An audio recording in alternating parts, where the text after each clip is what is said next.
2025년 여름학기 해외 파견 프로그램을 통해 3주간의 영국 생활을 마친 뒤 만들어보는 후기 동영상입니다. 교환학생 지원을 생각 중인 분들께 도움이 될 수 있도록 본 파견 기간 전, 중, 후를 통틀어 경험하고 배운 내용들을 짧게나마 정리해보고자 합니다. 시작할게요.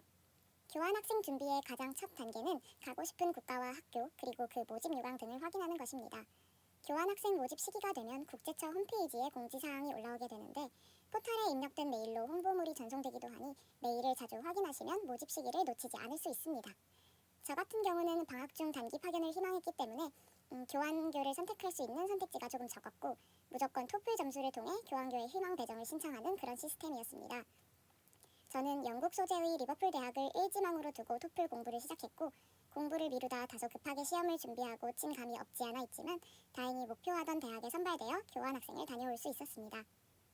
토플 성적 증명서 등 지원에 필요한 서류를 지원 기간에 맞춰 잘 제출하는 것도 중요하지만 배정 이후에도 실제 파견일까지 준비하고 제출해야 하는 서류들이 많고 배정된 교환교에도 제출해야 되는 것들이 많습니다. 기간이 정말 중요하기 때문에 꼭 포털상의 메일로 발송되는 메일을 잘 읽어보시고 그 기간에 맞게 필요한 서류들을 제출하시길 바랍니다. 제출해야 할 서류들을 모두 잘 제출했다면 이제 실제 출국을 하게 되는데요.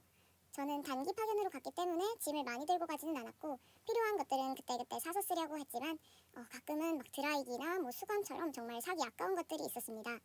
교환교에서 진행하는 오리엔테이션에서 안내되는 사항들 그리고 그 질의응답 시간에 이것저것 챙겨가야 될 것 같은 것들을 물어보는 것이 가장 중요할 것 같습니다.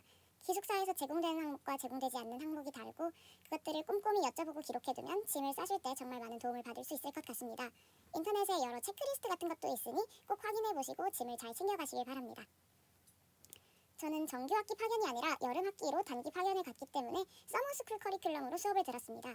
수업이 많지는 않았고 주에 4시간씩 3과목 정도의 분량이었는데 과제나 시험 등 평가와 관련된 정보들은 각 수업마다 다 달라서 수업 시간에 잘 체크하는 것이 정말 중요했습니다. 전공 분야와 관련된 수업들이 있었으나 서머스쿨 커리큘럼이어서인지 수업 자체는 가벼운 개론 정도만 짧게 다루는 느낌이었습니다. 정말 그 분야에 대해서 학문적으로 깊게 배워보고 싶다라고 생각하셔서 교환학생을 희망하시는 분들은 이제 단기 파견보다는 정규학기 파견을 고려해보는 것이 더 좋을 것 같습니다. 그래도 나름 커리큘럼이 알차게 잡혀있어 3주 프로그램이지만 조별 과제나 발표, 개인 에세이 작성 등 여러모로 배울 것이 많았습니다.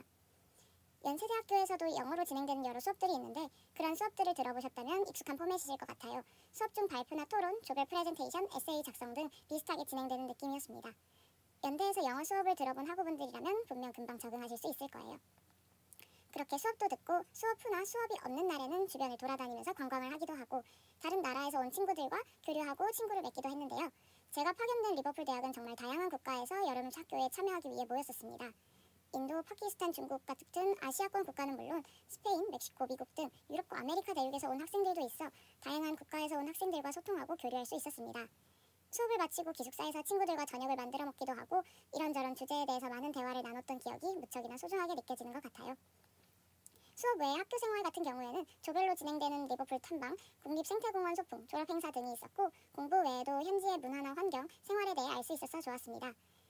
방학 단기 교환학생은 기숙사 생활과 해외 생활을 겸해 학교에서 어떻게 배우는지, 해외 학교들은 어떻게 구성되어 있는지를 배울 수 있어서 좋은 기회라고 생각했고 비교적 기간이 짧아 부담이 적었습니다.